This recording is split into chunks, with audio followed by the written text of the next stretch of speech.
Welcome to the Working Women's Channel. My name is Clara Capano, and we're going to share the real secrets to success. Come on in.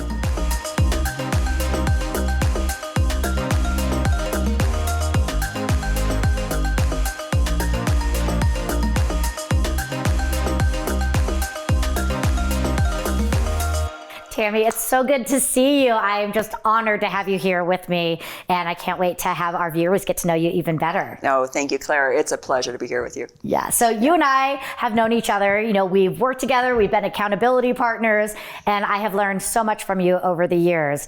And you are just, you know, you bring so much as far as just energy, happiness, excitement, and so many powerful stories of success. So I know we're going to have a lot to talk about today. Yes. Well, and we have known each other for a long time, and you bring the same energy back to me, so thank you. Good. Yeah. So, you know, we're talking about success, especially when it comes to being a woman in business. And we know that this road to success is not always paved with beauty, and that many times there are bumps in the road, sometimes big boulders in the road. I know a couple of years ago, you had one of those big boulders come up in your life. And I would love, if you're open to it, to share with our viewers and kind of talk about the struggles that you had and how you kept showing up. Well, you know, Claire, it's interesting because for years before my big bump came along, I would travel all over the United States to go to real estate conferences, and some I would teach at, and some I'd be a participant. And I heard this several times from speakers that you've got to have something dramatic and tragic happen to you in your life before you can become super successful. And I thought, well, that's crazy. Why would you have to have that? You know, and I had a perfect life, I had a perfect marriage, I had a perfect real estate career. And then June 2013, everything kind of came to a halt. Mm-hmm. And unfortunately, my fabulous husband at the time was in a horse accident. And the horse started bucking and fell down and rolled over Richard. And the horse got up and Rich didn't. And we spent 4.5 weeks at MCR. This was June, busiest time of my year. Mm-hmm. And I left the work, everyone took over. And Rich had to learn how to walk, talk, eat, all over again. And he was left with what's called a traumatic brain injury. And I don't know if you've ever been around somebody with that, but they totally change. And it was really pure hell, like I'd never ever experienced. And up until that time, I had never had a disaster. Mm-hmm. I lost friends or family, but I'd never had anything that traumatic. Right. And to say it was hard is such an understatement, because even after we brought him home for 6 months, he had to have 24/7. And I did go back to work after those 4.5 weeks, and I had a fabulous team. I mean, they just kicked in. We still had a fabulous year. Mm-hmm. And clients and customers, they were so understanding. And going back to real estate during that whole time was actually like my relief. I can imagine. Yeah. Your escape to get out of the day-to-day. Yeah. And because I had systems and procedures and checklists for everything that goes on in my business, mm-hmm. Ninja. Definitely helped you. It definitely helped me. Mm-hmm. And yet, that was so hard. And for the next 2 or 3 years, I'm Tami Spaulding. I fix everything. So I was going to fix him. I was going to heal him. Right. And we did every potential treatment, recovery we could. And I couldn't do it, Clara. And for the first time in my life, I couldn't do something. And unfortunately, because he had changed so much that after 30 years of marriage, it ended a 1.5 years ago. Mm-hmm. So the whole thing has been hard. Right. And yet you put your blue jeans back on, you pull up your bootstraps, and you take your career back and go mm-hmm. with it. Yeah. So it's easy to say you've got to put on your boots and you got to still show up. Mm-hmm. But saying that and doing that are two different things. So how did you continue to show up? So I think, Claire, it's all part of our makeup, right? Mm-hmm. It's all part of who we are inside. And I never was a quitter. I never ever have been somebody who will just say, I can't do this. And I've always bring me a challenge and I take it. Mm-hmm. So, and I feel that in those first couple years, I was really kind of in a trance, honestly. And so it was natural just to go back to work every day. Okay. But it actually became harder as it went on to then continue, because I realized I was going down a road I couldn't fix this problem anymore, mm-hmm. which I knew I could for so long, that it actually became harder after a couple years. Mm-hmm. Now, has anything changed in how you show up in your business since that time? Oh, that's a good one. Yes. I'm a high D personality. with I in there too. But as a high D, I'm very driven, I'm very direct, and I have learned empathy way more than I ever knew. I am more aware when I'm working with my clients, if they're going through hurt, if they're going through divorce, if they're going through loss, I get it here more than I ever did before.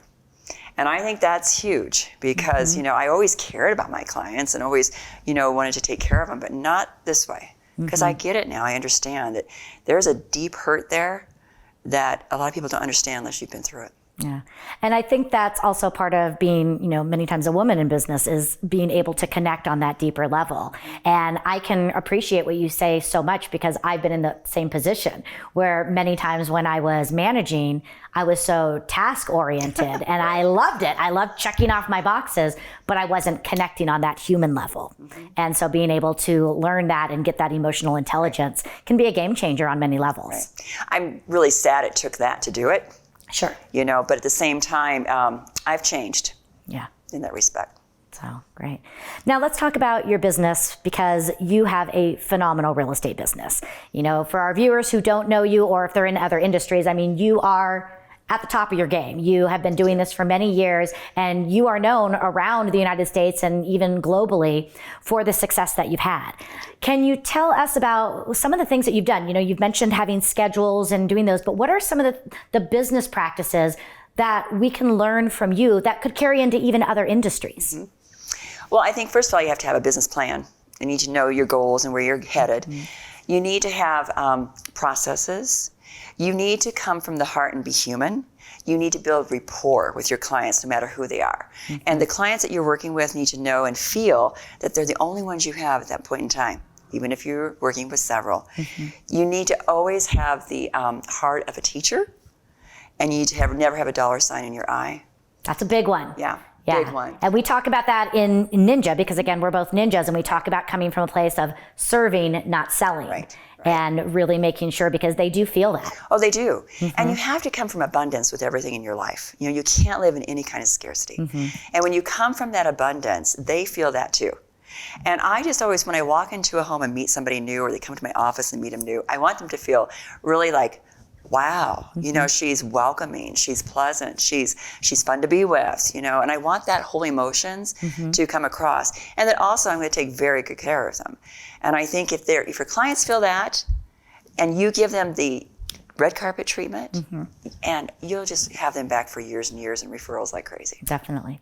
Now, I want to ask a question about this because we talk about having the processes, we talk about showing up, and I think sometimes when people hear these words and throw in the word schedule on top of it, they freak out. And then they're like, then I can't have a life. I have no freedom and I'm going to be controlled and I don't want to be controlled. Now, you do have a schedule. I do. And you also have a life. I do. How do you find the harmony between them all for those people out there that are afraid of being on a schedule? Well, you have to learn, first of all, your boundaries. Okay. And you have to learn and say, okay, at this time tonight, I'm cutting it off. And I'm going to go out for dinner or I'm going to go to see a show or whatever. And if you have a client who wants to meet during that time, you say, well, I'm sorry, I have another appointment. Because I do. Maybe with it's yourself. Yes, maybe it's with my dog, but whatever it is, I have an appointment. You have to get enough confidence in yourself that you can learn to say that. You have to, again, come from that abundance, not scarcity, that just because they can't meet that night, they'll meet another night. And if they can't, maybe it wasn't worth it that you're with them. Right. But you have to learn to take care of yourself, and I've done that for years. And I enjoy that because the more I take care of myself, the better I can serve the client. Yeah. So what are some things you do to take care of yourself? Oh, well, I love spa time. Yes, spa time is very good. So spa time, massages, facials, I love that. I love walking, and I live in a neighborhood now that I have a beautiful lake to walk around, so I love to walk. I enjoy reading. I love to be with my new little dog, Shiloh, so I love spending time. I love time with my friends. Yeah. I love calling up a girlfriend and saying, let's go have a glass of wine, let's go out for dinner. Vacationing now with girlfriends, I love doing that. So I love to just get out and, but I also love quiet time. I really appreciate now, being able to be in my new home and enjoying my space and being comfortable in it is really kind of a treat. That's great. So now, on the road to success, we also sometimes have to make trade-offs, because if we want to be successful over here, sometimes it means we can't do this stuff over here. So what have been some of the trade-offs that you've had to make in your life or your business to get to your level of success? Trade-offs were big when I was first starting. And I think if I was to tell you that it's not, that wouldn't be accurate. Right. So when you're first starting, especially real estate or any business that you're first starting up, you're going to put excessive amount of time into it. You have to get those wheels moving and get that momentum to go down that runway. So you're going to probably give up always being able to go out with friends. There was numerous times my poor Richard I'd have dinner scheduled and we'd have to say, I'm going to be a half hour late, or I'm going to be an hour late. Or you're out with friends, but you're in the middle of a negotiation on a contract. Well, guess what? You're going to excuse yourself while they're having wine and go work on this contract when the calls come in. Yeah. And that's what you're going to have to do. So if you're wanting to build a business and you're wanting to build a career, there is sacrifices. To me, they've all been worth it. Right. But you've got to then learn as you grow and as you build your business, that's when you start, claiming back your time, because you can. Right. And I think that's the roadblock that people have, is they are so either afraid to give their all, or they do give their all, but they don't know how to call it back and reclaim it back. Because, you do have to remember, you're starting a business. Right. And if you were to go and open up a sandwich shop or something, I remember when my sister started her own candle company or candle store, it was 18-hour days, but that didn't last forever. Correct. And I think we have to remember these trade-offs don't have to be forever. As long as you make that happen. As long as you make that, which now leads me into my next one. How do you? Because that's, I think, when I talk with most women that I coach or when I'm speaking, the biggest challenge they have is in setting those boundaries, saying no, not just to their clients, but to their families, their significant others. So how do you set boundaries and communicate that so that you don't lose the clients and you maintain the respect? So I think it starts gradually, because I don't think you go from 24/7 to this getting off 5 today and tomorrow and the next day. I don't think that happens, and I think you have to gradually build into it. Start with one day. That's what I did. I said, you know what? I'm going to take Sundays off because I need time to shave my legs and cut my toenails. So I'm going to do that. So we all need to do those things. Yeah, so the spa doesn't like to do those for us. No. So I'm going to take Sundays off, okay? And that's what I started with. Now, did I get every Sunday off right at first? No, because I wasn't conditioned to that. But start small. Start with one night a week saying, this is my date night. Or this is my spa time. Right. But start small and then build. If you don't, and we've all been there, you work, and you are just starting to feel drained. Then you're not giving the service to your clients that you need to be giving. You're not giving the service to yourself, and it just doesn't go the right way. So when you learn to start taking time for yourself, everything else will just blossom. Right. And I think when you have that mindset of abundance and you work with the right people and you communicate how things are going to work, the right people come to you. Now, were there any fears maybe that you had early on in your career? Because you mentioned, you have to have the confidence. So what are some fears that you've been able to get over? Making money. Oh, tell us about that. Oh, my goodness sake. So I went into real estate in 1988, eons ago, right? Only because I was fired from a top producing realtor. I would never have quit a salary paid job to go into sales. Okay. And thank goodness, Bob, that you fired me.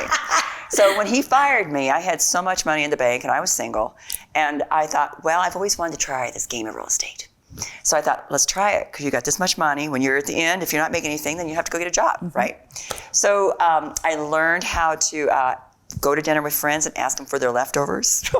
I learned how you could buy macaroni and milk with a credit card at the gas station back then. And my dog and my horse and my cat all ate very well, but I became very slim. It was great. Yep. Exactly. Got to look for the bright spots. So my biggest fear back then was making it. I had affirmations all over my house. I had on my mirror in my bathroom, wrote in lipstick that, Tami Tamis at the time, Rookie of the Year. And I had it wrote on the mirror. I had affirmations on my fireplace. I had it everywhere. And, the interesting part was I just kept telling myself, you can do this, you can do this.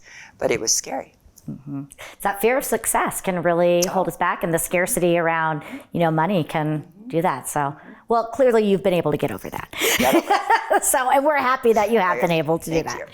So when you are looking back on everything, being a woman in business, what do you think are some of the biggest challenges that we face as women in business? See, I get asked that a lot, and I don't see any challenge in real estate with being a female. I know that a lot of different corporation jobs and things, that there's challenges with that. I've never had a problem with that. I have succeeded over men for years. And I don't mean that meanly. I mean that, in real estate, the world's your oyster, and what do you want to achieve and what do you want to accomplish, and you can't. Right. And that to me is the coolest part. No one has, this hold me down. My box, my lid's always open.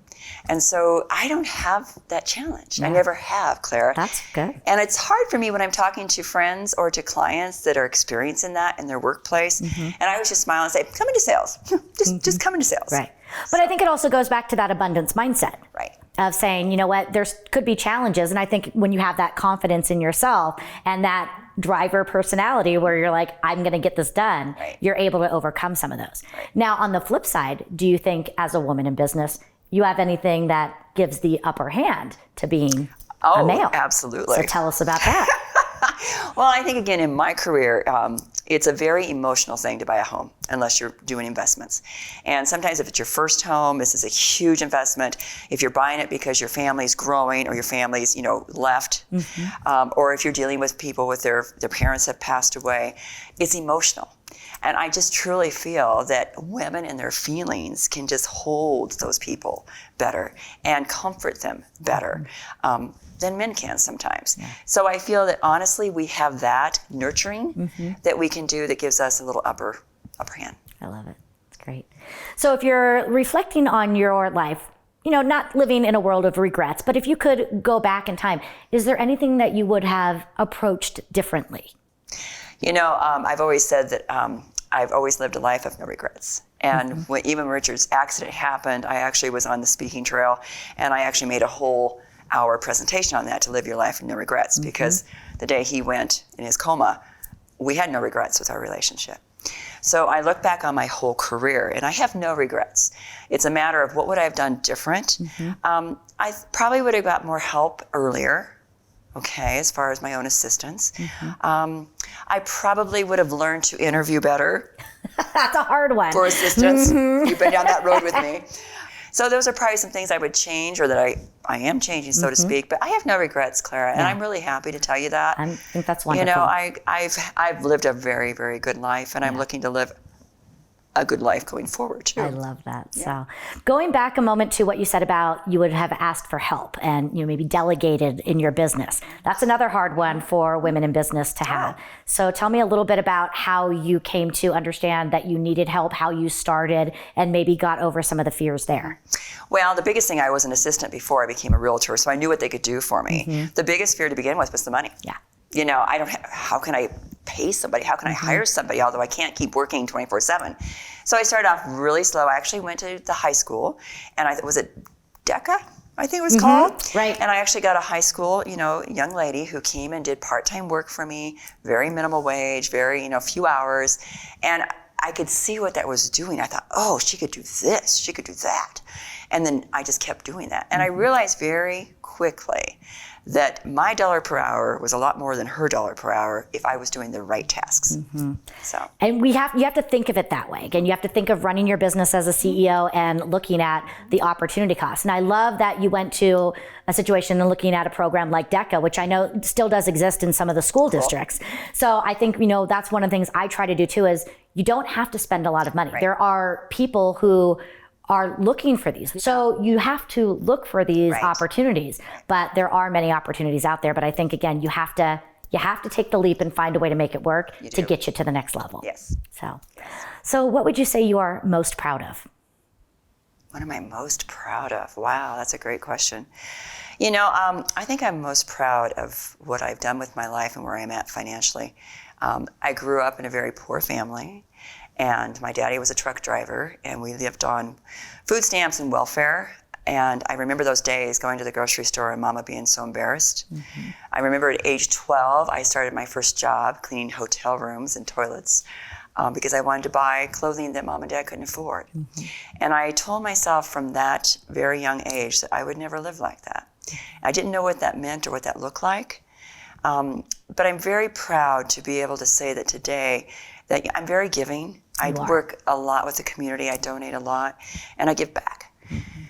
So I think I'm very proud that I've achieved what I have. Yeah. You should be, because you've done a lot, and you really have. And talk about giving. You are very giving, and I've just seen that firsthand on so many different levels. So, Thank you. yeah.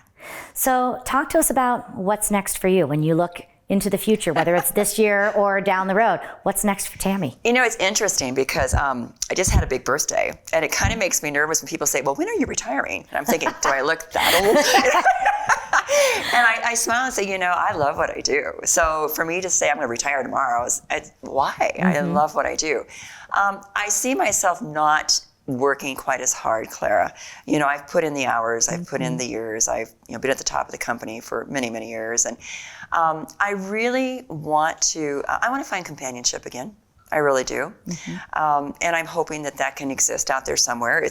It's a unique opportunity that we're in this single life. There's a lot of frogs. There are. But you know, I definitely want to find companionship. I want to travel. We used to travel a lot, and I miss that. So I want to continue on with my real estate, but just kind of slow it down. I really want to find a younger partner to come on. It would be a shame to walk away from what I've built. Yes. Would be a shame. So I would love to find someone to come on, kind of reap the benefits of what I've built, and find a companion and enjoy life and just be happy. Sounds beautiful. Yeah. So, yeah. So in closing, any last messages or words for our viewers? Well, first of all, if you haven't coached with Clara or spent time with her, you need to, because you're fabulous. Thank you. And I think that, you know, as you watch these series and you listen to these women, you know, we're pretty amazing. We are. And resilient. And I just say, especially to if young women are out there just getting started with their careers, don't give up. You know, and know what you want and go for it. And don't let anyone tell you can't do it. And for those of you who have made it and you succeed, now enjoy that. And that's where I want to be right now. You know, I've worked hard. Now I want to enjoy that. And I want that for you too, because you always have enjoyed it. I mean, you always have really, you do love what you do. But it's fun to be able to go out there and reap the benefits and live. So good. Now, as our viewers are watching this, some of them are going to want to connect with you. How can our viewers find you? Oh, that'd be fun. So you can go to my website, which is www.talktotami.com. Email is tspaulding, so TSPAULDING at thegroupinc.com. Beautiful. I love it. Yeah. Well, Tami, I'm honored that you took the time to come and talk with us and share your story with our viewers. I know it's going to really connect with a lot of them, and so many great nuggets in there. I just wanted to thank you from me for being such an amazing friend, mentor, and just guiding light. Even though we don't talk every day, you really have made an impact on my life, and you help me become stronger. You help push me when I need to be pushed. You are always very open and honest, and I just adore you and everything about you. And I just want nothing but happiness for you. So thank you so Claire. much. It's been a pleasure. Thank you.